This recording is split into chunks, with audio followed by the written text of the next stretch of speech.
లంబోదరాయ నమః. శ్రీ గోదా రంగనాథ స్వామినే నమః. తారాని ఆధ్యాత్మిక ఛానల్కి మీ అందరికీ స్వాగతం. ఈరోజు మనం విష్ణు చిత్తుడు అంటే పెరియాళ్వార్ గురించి తెలుసుకుంటున్నాం. పెరియాళ్వార్ 19వ శతాబ్దంలో హిందూ మతంలో వైష్ణవ సాంప్రదాయానికి అనుబంధంగా పేరుగాంచిన దక్షిణ భారతదేశంలోని 12 మంది ఆళ్వారులలో ఒకడు. అతనిని విష్ణు చిత్తుడు అని కూడా పిలుస్తారు. అతను హిందూ మతం వైష్ణవ సాంప్రదాయానికి అనుబంధంగా ఉన్న బ్రాహ్మణ కుటుంబంలో జన్మించాడు. అతనిని పెరియాళ్వార్ లేదా పెరియాజ్వార్ అని కూడా పిలుస్తారు. ఆళ్వార్ల శ్లోకాలను నాలాయిర దివ్య ప్రబంధంగా సంకలనం చేశారు. వైష్ణవులకు అత్యంత పవిత్రమైన క్షేత్రాలు 108 ఉన్నాయి. 108 దేవాలయాలు వైష్ణవ దివ్య దేశాలుగా వర్గీకరించబడ్డాయి. 12 అంటే 12 మంది ఆళ్వారులు తమ రచనలైన పాశురములలో ఈ 108 విష్ణు రూపాలను కొలిచారు. తిరుప్పానాళ్వార్ 12 ఆళ్వార్ల క్రమంలో 8వ వాడిగా పరిగణించబడతాడు. పెరియాళ్వార్ మదురైకి సమీపంలో ఉన్న శ్రీవిల్లిపుత్తూరులో బ్రాహ్మణ కుటుంబంలో జన్మించాడు. అతనికి విష్ణు చిత్తుడు అని పేరు పెట్టారు.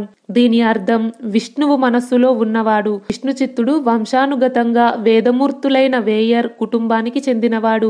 అతను ముకుందాచార్యులు పద్మ అనే దంపతులకు మిథున మాసంలో శుక్లపక్ష ఏకాదశి నాడు జన్మించాడు. అంటే మనకు 27 నక్షత్రాలలో 12 నక్షత్రాలలో మాత్రమే పౌర్ణమి వస్తుంది. ఏ నక్షత్రం రోజు పౌర్ణమి వస్తే ఆ పేరుతో ఆ మాసం ఉంటుంది. ఉదాహరణకి చిత్ర నక్షత్రం రోజు పౌర్ణమి వస్తే అది చైత్ర మాసం. అలాగే ద్రవిడులు కూడా 12 రాశులలో సూర్యుడు ఏ రాశిలో ప్రవేశిస్తే ఆ 30 రోజులు ఒక మాసం. ఉదాహరణకి ధనుస్సు రాశిలో సూర్యుడు ప్రవేశిస్తే ధనుర్మాసం. అలాగే విష్ణు చిత్తుడు సూర్యుడు మిథున రాశిలో ఉన్నప్పుడు వచ్చిన మిథున మాసంలో జన్మించాడు. చిన్నతనం నుండి వేదాధ్యయనం చేసి నిరంతరం భగవంతునికి కైంకర్యం చేస్తూ బ్రహ్మచర్య వృత్తి చేపట్టి జీవించాడు. ఆజన్మ బ్రహ్మచారిగా జీవించసాగాడు. అతను తులసి వనాన్ని ఏర్పాటు చేసి తులసి మొక్కలోని తులసిని మాలలుగా కట్టి వటపత్ర షాయికి సమర్పించుకుంటూ తన జీవితమును గడపసాగాడు. శ్రీకృష్ణుని స్తుతిస్తూ భక్తిలో మైమరిచిపోయి ఆ దేవదేవుని గురించి పాడేవాడు. అతను పాడిన పాశురములు అన్నీ శ్రీకృష్ణుని బాల్యక్రీడలను అభివర్ణిస్తుంది. అతను తన తిరువాల్యమొయిలో బాలకృష్ణుని చిలిపి చేష్టలను కనులకు కట్టినట్లుగా వర్ణించాడు.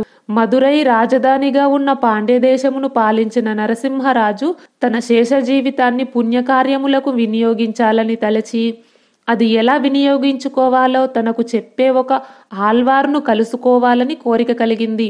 మతపరమైన దైవపరమైన తన సందేహాలను తీర్చగల పండితులకు గొప్పగా బహుమతులు ఇస్తానని ప్రకటన చేశాడు.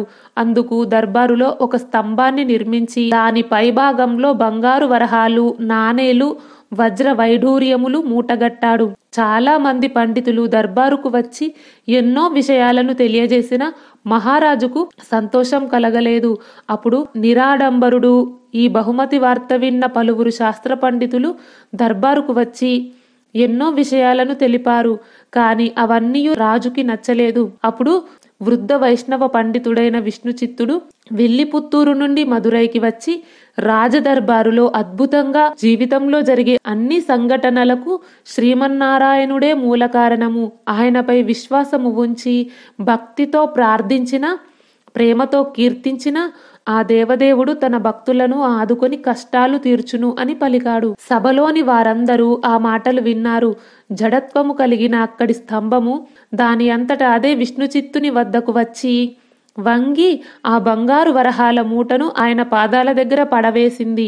జడత్వము గల స్తంభానికి విష్ణు చిత్తుని వాక్యములు ఎంతో సంతోషింపచేసినందుకు రాజు కూడా ఎంతో సంతోషించాడు. ఈ అద్భుత సంఘటన తరువాత విష్ణు చిత్తునికి పెరియాళ్వార్ అన్న పేరు వచ్చింది.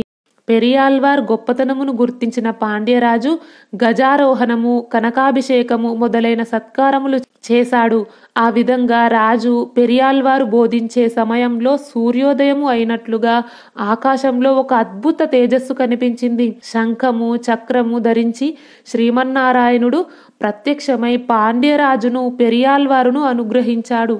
ఆ తరువాత పాండ్యరాజుకు ఆశీస్సులిచ్చి పెరియాళ్వారు శ్రీవిల్లిపుత్తూరుకు వచ్చి అక్కడ ఉన్న వటపత్రశాయిని యథాప్రకారంగా సేవించాడు. అతను శ్రీనివాసుని 7 పాశురములతో స్తుతించాడు. అతను శ్రీ వెంకటేశ్వరునిలో రాముణ్ణి కృష్ణుణ్ణి దర్శించినట్లుగా తెలిపాడు. గోదాదేవి శ్రీ విష్ణు చిత్తునికి పూల తోటలో తులసీవనంలో లభించిన కుమార్తె. ఈమెను విష్ణు చిత్తుల దంపతులు చాలా అల్లారుముద్దుగా పెంచుకున్నారు. యుక్త వయస్సుకి వచ్చిన తర్వాత లక్ష్మీ స్వరూపమైన గోదాదేవి తన శ్రీవారు అయిన రంగనాథుడినే తన పతిగా పొందాలనుకుంటుంది. వైష్ణవుడైన విష్ణు చిత్తుడు రంగనాథ స్వామిని ప్రతినిత్యం భక్తి శ్రద్ధలతో కొలిచేవాడు. ఇందులో భాగంగా ప్రతిరోజు స్వామివారికి పూలమాలలను సుందరంగా అల్లుకొని అలంకరణకు తీసుకొని వెళ్ళేవాడు. అయితే ఆ పూలమాలలను గోదాదేవి ముందే ధరించిన తర్వాత స్వామివారికి పంపిస్తుంది. ఈ రహస్యం తెలుసుకున్న విష్ణు చిత్తుడు దుఃఖించి రంగనాథుడికి పూలమాలలను సమర్పించడు. దీంతో స్వామివారి మొహం చిన్నబోతుంది.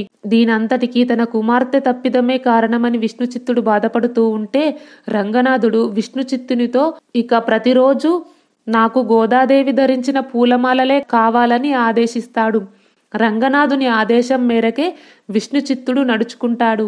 ఇంతలో శ్రీరంగనాథుడే తనకు భర్తగా రావాలని కోరుకుంటూ గోదాదేవి తన తోటి బాలికలతో కలిసి తిరుప్పావై వ్రతాచరణ చేస్తారు. ఈ వ్రత మహిమతో లక్ష్మీ స్వరూపమైన గోదాదేవి శ్రీరంగనాథుడి సతీమణి అవుతుంది.